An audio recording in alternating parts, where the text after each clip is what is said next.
Welcome back, Nafis. I was wondering when I would see you in here again.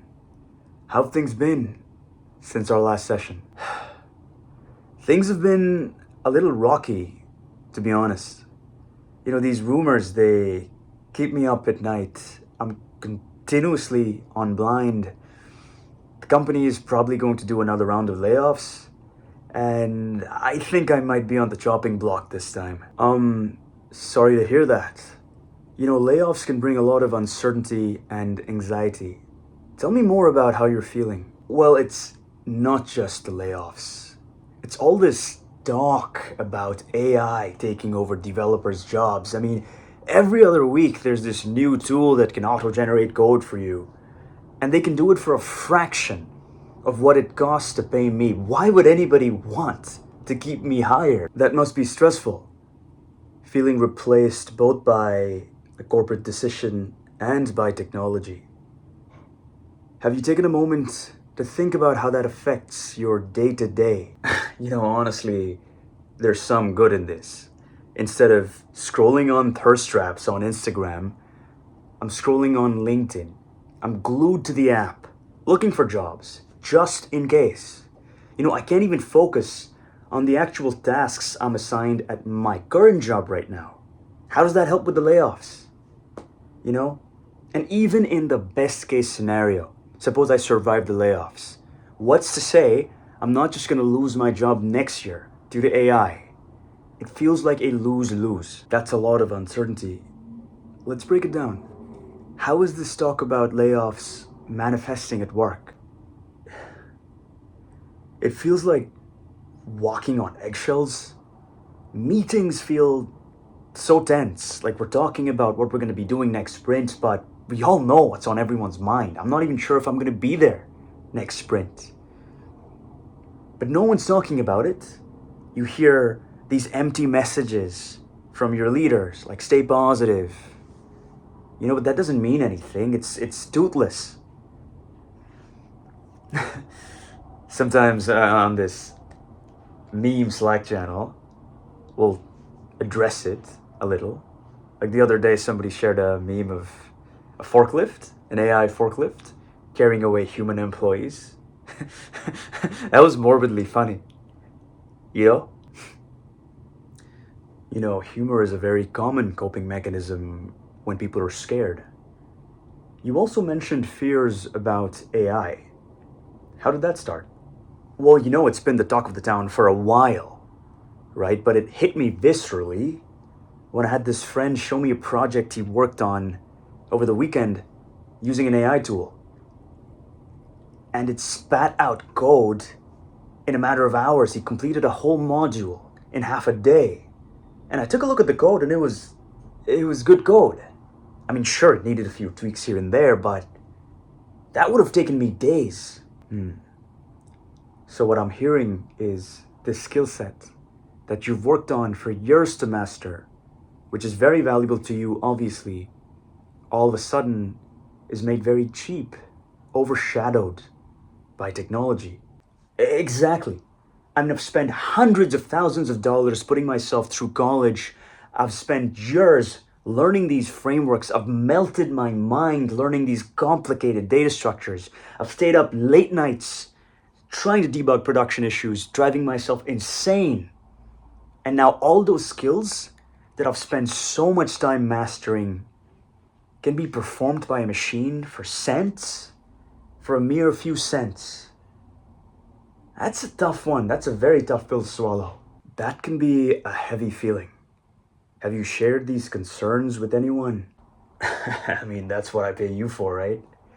I haven't really talked to anyone else about this. My coworkers, I'm sure, are just as scared. But, we joke about it. And my family, they're like, AI's been around for a while. You'll be fine. I don't think they understand how fast this thing is evolving. I'm the tech-savvy one in the family.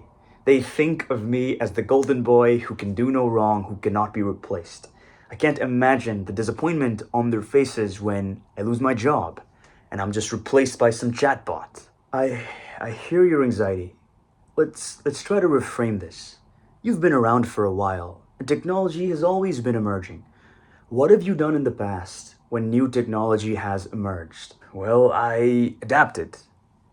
I learned new frameworks, new languages. Heck, I remember when Node.js came around, it was all the rage. People thought it was going to kill all other backend frameworks. But I learned it, and, I was better for it. Exactly. And is it possible that this AI evolution is similar?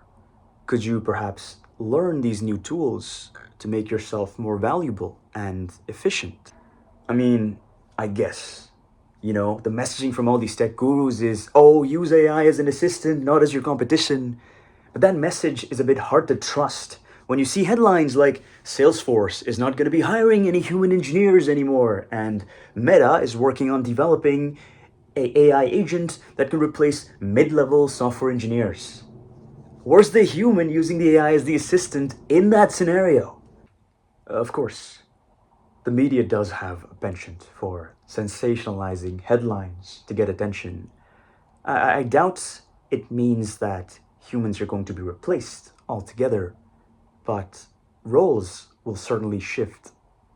Does your company talk about how it's going to integrate AI into its workflows? I mean, they're kind of vague about it. There's some talk about expanding capabilities and streamlining processes. There's some consolation in me knowing that these senior leadership folks don't really understand how these AI capabilities work. But at the same time, whenever I've heard streamlining in a business context, it usually means get the same work done with less people. So, go figure. Now, that may be partially true, but those who can adapt to manage and optimize AI will become even more indispensable. You've done it with new tech. Do you think you can do it again with AI? Do you think you could become an AI specialist or a human liaison to AI, if you will? A human liaison?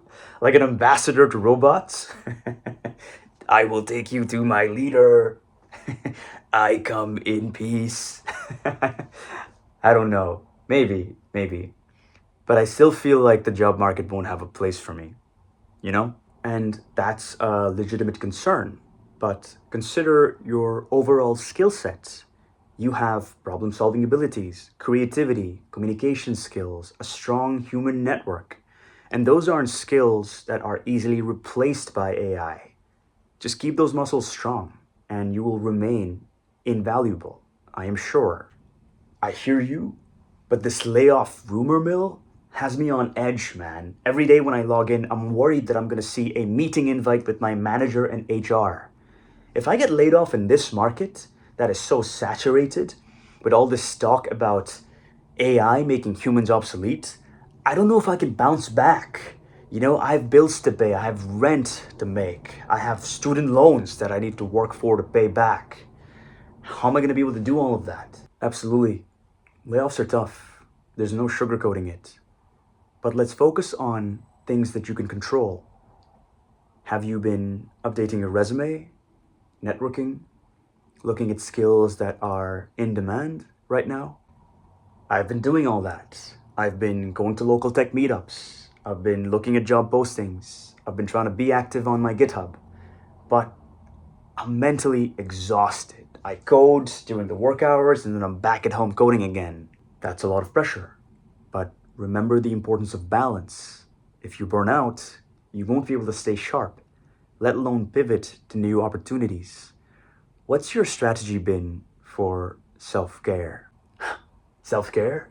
I get high and watch episodes of Black Mirror, which makes me further be afraid about AI taking over the world. Probably not the best strategy, if you ask me. While that may be entertaining, I'm sure, but how about we think about adding things that are a bit more restorative? Hobbies that don't involve tech, exercise, meditation. I used to do a lot of rock climbing, but I haven't hit a wall in months. Maybe I should consider getting back into it. That's a great idea. Hobbies can give you a sense of accomplishment outside of work, reminding you that you are more than just your job. Yeah, it could help, or at least keep me off of LinkedIn doom scrolling if that was a thing for a few hours, you know? Exactly. Now, I also want to address your anxiety about being replaced by AI. You've adapted before, so I want you to do this exercise for me. I want you to come up with some practical steps that you can take to be able to use AI to enhance the work that you do.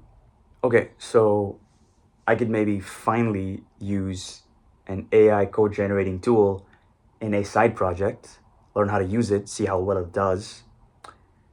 I could maybe take notes on the kind of tasks it does really well and the kind of things it struggles on, so I could kind of document those and try to bridge that gap. Um, hey, I could also write blog posts or LinkedIn posts about my findings, what I've learned, what the gaps are, so I can kind of signal to the tech world that this is what my new expertise is, that I'm involved in AI. You know, that's very proactive, turning fear into an opportunity for brand development. And you know, those skills could help you stay relevant in this job market. True. And all these new jobs mention experience with AI or machine learning tools as a bonus. If I can stay ahead of that curve, maybe I won't be outdated as easily. Maybe. Exactly. And on top of that, keep building new connections. Share your AI learnings on LinkedIn. Keep attending virtual seminars.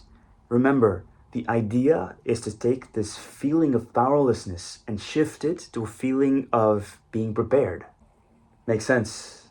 I mean, there's no such thing as future proofing your career, but maybe this gives it a fighting chance. I mean, AI is advancing. There's no reason I shouldn't be advancing too. Absolutely. And you know, I've witnessed a lot of people come through my office, and the most important and valuable tool I've seen people exhibit is adaptability. Human adaptability is an incredibly impressive thing. It has served us many, many times throughout history, and it will continue to push us forward. That helps.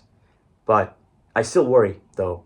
You know, I have no idea how I'm gonna handle the news if tomorrow I learn that I've been laid off. If the worst happens, we will work through it. You will process the grief and stress of losing a job, and then you're going to pivot to your new opportunity.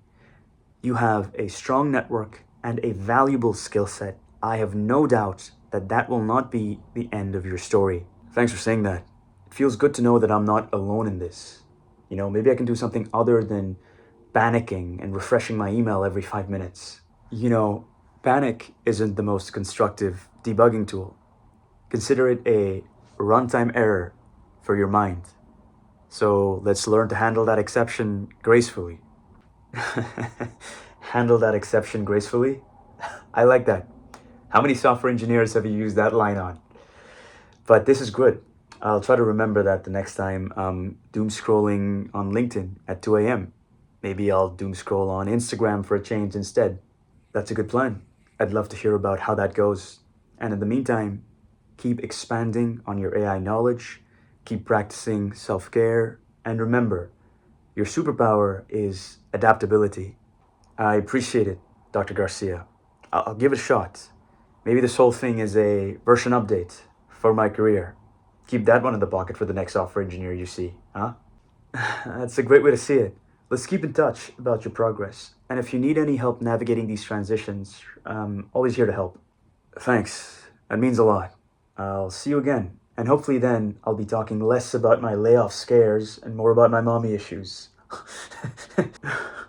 I look forward to it, Nafis. Take care of yourself.